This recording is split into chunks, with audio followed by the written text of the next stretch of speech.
What's up, guys? Joey here, joined by my co-host Baxter. We are going to be showing you guys a screenshot of a very interesting situation where things might look a little bleak, but there's actually more light at the end of the tunnel than you might think. I'm going to be showing you 3 different screenshots, so make sure you stay to the end of the video so you can see exactly what you should and should not do in these situations. And yeah, I think this will be fun. So I took a picture from the Lucci's perspective on, which is it's actually me, by the way, on sorry about that. Wow. So I wanted to show you guys this picture because it looks very bleak for this Bonnie player, but there is a route to winning this game as the Bonnie player, and I want to see what you guys think it is. So do you guys think it is A, contest the Dofi to get cards out of hand, B, attack into life?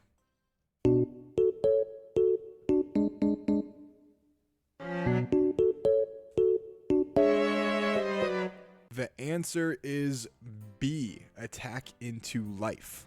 The reason that we are attacking life right here is because if you look at this board state right here, the Lucci player has 6 cards in hand, and they have 2 big characters that are very difficult to get off the board because they are both stronger than every character that the Bonnie player has. So with no blockers, you can put them on a little bit of a clock where you can attack for an 8k, an 8k, an 8k guaranteed, which would at the bare minimum take 2 2ks out of the opponent's hand, or with 3 Dawn committed, you can attack for 3 9ks at the bare minimum to take 3 cards from your opponent's hand per attack. So if they were to get rid of, if they were to counter any attack, they'd likely take 2 hits automatically and then counter a third 9k, and then with a 4th attack from the Bonnie, then it is easy to show that you're going to be taking a lot of damage this turn, and then you're also going to be put on a clock. The thing is, as well,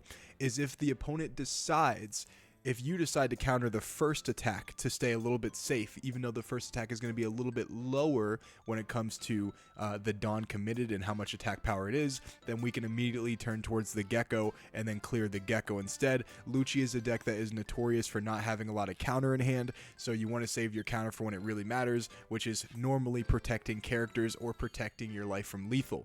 So what happens is, if you counter the first hit from the Bonnie player, then they turn on the Gecko and kill the Gecko easily. If you don't counter the first hit from the Bonnie, then they go into your life and they pressure you down. Now the problem is, not only do you have to survive all of these big bodies, but you also have to deal with the 8 cost kids in a way that is efficient and also allows you to be able to punch into life before you can die on the crackback.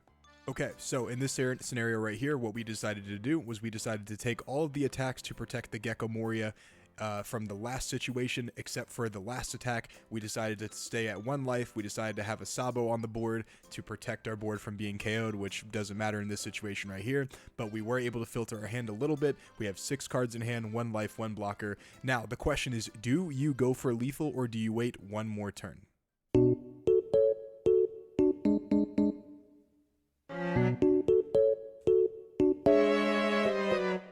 Now, this situation right here is what we call a low Dawn commitment test.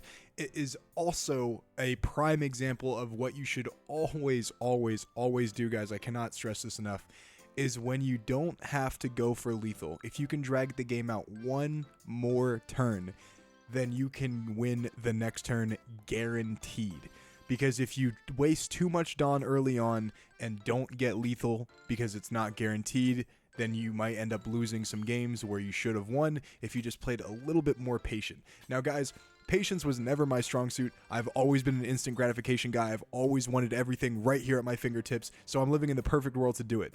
And it has gone against my nature to play a little bit more patient in some of these games, but I promise you it is something you can learn, because I didn't have it when I first started. I wanted to kill someone as soon as possible to not give them a chance to kill me. But this situation right here is a prime example on what to do. So let me break that down for you. Okay, so if you attack with the Hody Jones first, they either counter or they take it. If they take it, they have 7 cards in hand with 1 blocker still. So is math guaranteed? Not Exactly, because if they have 7 cards in hand, the most they could have is 14k in counter, right? Now, I know that's pretty unlikely, but it is still not guaranteed no matter what. And even if it is unlikely for them to have it, there is a chance, depending on the person that you play, especially at a regional, that you don't know their deck list. They could be playing 12 2Ks, they could be playing 14 2Ks, they could be playing 6 2Ks. I know someone, I'm not going to say their name, if they want to comment, they totally can, but they play 6 2Ks. And you don't know what they have. So if you had to go for lethal, then of course you should go for it, but in this situation you don't. So let's talk about why you don't. If you attack 8k with the Hody Jones, they just immediately either take it or counter, whatever, it doesn't matter. Then you attack 8k with the Captain Kid. They either take it or they don't. It doesn't matter. 8k with Hody, 8k with Kid, 5k with your leader. Play the 10 cost Doflamingo, stun both their Gecko and their Stussy. And then you have 1 life left with 1 blocker, and that's it. It literally does not matter what else at that point. And you also have your leader, or I'm sorry, you don't have your leader effect at that point. But it doesn't matter. They don't have any rush characters. Lucci doesn't play rush Lucci. If they play rush Lucci, bro, by all means, like, you got it, bro. There's nothing I can do. But you have a blocker, you have a life. They have 2 attacks, and one of them's a blocker. So if they go for game, you take one, you block the other one, automatically win. On the crackback.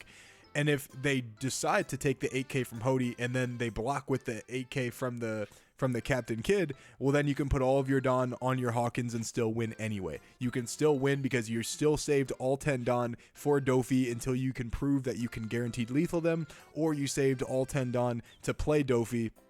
Or I'm sorry, for the Hawkins to prove that you can guarantee lethal them. Then you saved all 10 Don for the Dofi to just lock them in place and play a little bit safer. So do you see by how manipulating your plays to be a little bit safer allows you to be a little bit more creative in certain situations and allowed you to stall a little bit longer for you to get guaranteed lethal the next turn? Because what happens is, regardless whatever happens with this Hody and this Kid, even if for whatever case they do survive and you don't try to kill them, even if they play into it, then what happens is they take a few cards out of their hand or a blocker off the board and probably a life, a mixture of those 3. And then not only do you have the 8 cost Kid, the Hody still the next turn, but now you also have a 10 cost Doflamingo, and obviously from that position right there, you can just lethal them, and that's it. So yeah, we'll go to situation 3 now. Okay, guys, this is the exact situation right here that I was telling you about, that why you shouldn't go for lethal. Because let's say they take this 8k hit, and then you attack for 9k, which is normally a good amount to attack with into life when they have 0 life, because you want to get cards out of their hand and just see what they have. If you attack 9k into this Lucci right here, and then they counter to 10k, they get rid of 1, 2, 3 cards, because you have to go to 7, you have to go to 9, then you have to go to 10 to get out of that. You still have 4 cards remaining in which you don't know, right? In this situation, we don't know any of these 4 cards. Now, this is the situation where you check their trash. And even though if you have to go for lethal, you check their trash to see, before you even make your first attack with Hody, or I'm sorry, before you make your second attack with this Kid, what you do is you check the trash to see how many 2Ks they've gone for, to see how likely it is for them to have the counter. Because they potentially open themselves up for lethal. They would have to have a bunch of 2Ks in their hand to be able to get out of this attack. And then you check their trash to see how many they could possibly have left. And you also keep track of the cards they bottom decked if they are playing a deck that does put cards from their trash back to their deck. So the next situation right here is, if you attack 9k, they still have 4 cards left in their hand that we don't know. In a perfect world, these could be 2Ks, right? So it could be 2, 4, 6, 8, which means they can get out of a 12k attack. So there is no math for you to go 13-13 with the remainder of your cards, because there's no way to go put 6 on Hawkins and swing 13, and then you'd have to have 8 Dawn left over with Bonnie to swing another 13. That is the only way math is guaranteed. But if you did go for lethal right here, then you would just hope to you swing for 9, leave them with 4 cards, and then you with 9 Dawn left over, you can split them even or equally between Hawkins and Bonnie. I think you can do a 10k and an 11k, and then that could possibly work, and it'll more than likely work, but there's no reason to be that aggressive because there's no guaranteed math here. And if you just wait one more turn, like I said, if you stall, play this Doflamingo, even if you have no counter in hand, you still have a blocker that can't be KO'd, and then you still have this life right here, and then you automatically win.